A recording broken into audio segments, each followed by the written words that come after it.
গ্রামে বাড়িতে আসলে সাধারণত আমি খুব ভোরে ঘুম থেকে উঠি। তো আজকেও ঘুম থেকে উঠে পানি আনতে যাচ্ছিলাম, সাথে ব্রাশ নিয়েছিলাম ব্রাশ করব বলে। আর ঘুম থেকে উঠে এলিসাও আমার সাথে পানি তোলার জন্য জেদ করতেছিল, তাই আমি ওরে একটা কলসি দিয়ে আমার সাথে নিয়ে আসলাম। আমরা কলে পোষানোর পরে আমাদের কলসিগুলা ঘষামাছা করতেছিলাম যাতে একটু ময়লাগুলো চলে যায়। এলিসা আমাকে দেখে দেখে ফলো করতেছিল আর আমিও টুকটাক শিখিয়ে দিচ্ছিলাম, কারণ মেয়েদের এইসব কাজ শিখে রাখা ভালো, কোনো কাজই ছোটো নয়। তো ওরে যে ব্রাশ করিয়ে দিচ্ছিলাম, ও ব্রাশ করতে পারে মোটামুটি। তারপর আমি ব্রাশ করলাম, ব্রাশ করে আমরা আমাদের কলসিতে পানি নিলাম। পানি নেওয়ার পরে আমরা হাত ধরলাম বাড়ির উদ্দেশ্যে। আমাদের পানি তোলার রাস্তাটা একটু উঁচু টাইপের, এই কারণে এলিসা আসলে কলসি নিয়ে যেতে পারতেছিল না। তারপরও আমাকে কলসি দিতে চাইছিল না, এই কারণে আমিও নিই নাই। আর ও অনেক কষ্ট করে ফাইনালি এক কলসি পানি বাড়িতে নিয়ে গেছে।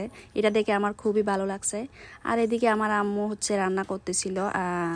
আমাদের বিহারে শিয়ং ছিল, মানে পিণ্ড দেওয়ার দায়িত্ব আজকে আমাদের, এই কারণে আমার আম্মু রান্না করেছে আর পিণ্ডটা আমাদের রেডি। আমার আব্বু যে ঝুড়ির মধ্যে ঢুকিয়ে নিয়েছে। এলিসাকে রেডি করিয়ে দিলাম। ওরা যে সবাই মিলে বিহারের উদ্দেশ্যে যাচ্ছে আর কি। আর আমার আব্বু গরু বানতে গিয়েছে।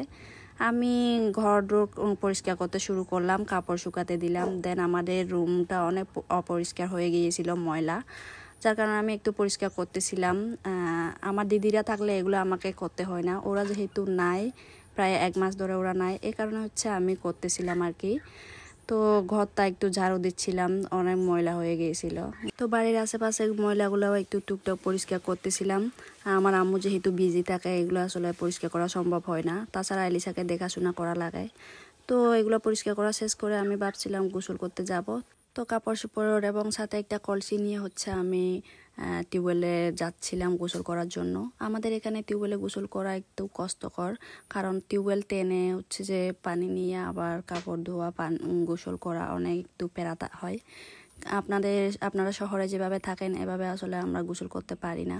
এখানে আমরা খোলামেলা টাইপের সবাই গোসল করি। পরিবেশটা একটু দেখতেই পারতেছেন আপনারা। আর জিরি আমাদের বাড়ি থেকে একটু দূরে, টাইম ছিল না, এই কারণে আমি জিরিতে যাইনি, টিউবওয়েল থেকে গোসল করলাম। গোসল করা শেষ করে আমি কাপড় শুকাতে দিলাম। দেন আমি রেডি হচ্ছিলাম দোকানে যাব বলে, কিন্তু ওই সময় আমাদের পাশের বাসা থেকে আমাকে মাংস দিল, শুকরের মাংস, কিন্তু আমি তো শুকরের মাংস খাই না। তারপরও কেটে কুটে ধুয়ে রেখে দিয়েছিলাম। তারপর দোকানের উদ্দেশ্যে রওনা দিলাম। যাওয়ার পথে আমার এক মামার নাকি ছেলে হয়েছে, আমাকে বলতেছে একটু দেখে যাও। তো দেখলাম ওর আর বেবিটাকে অনেক কিউট ছিল, ছেলে বেবি হয়েছে। তারপর আমাদের জাংবিল এলাকার ঘরগুলোকে একটু আমার ক্যামেরায় ধারণ করলাম। আর আমাদের এলাকায় কিন্তু প্রচুর পরিমাণে পিগি পালন করা হয়। এখানে শুকরের মাংস খুবই সস্তা, আমি কিন্তু খাই না যদিও। যাওয়ার পথে একজনের সাথে দেখা হয়েছে, ওনাকে বললাম আপনাকে কি একটু ভিডিও করতে পারে, উনি বললেন হ্যাঁ। তো একটু ভিডিও করে নিলাম, একটু দেখেন ওনাকে।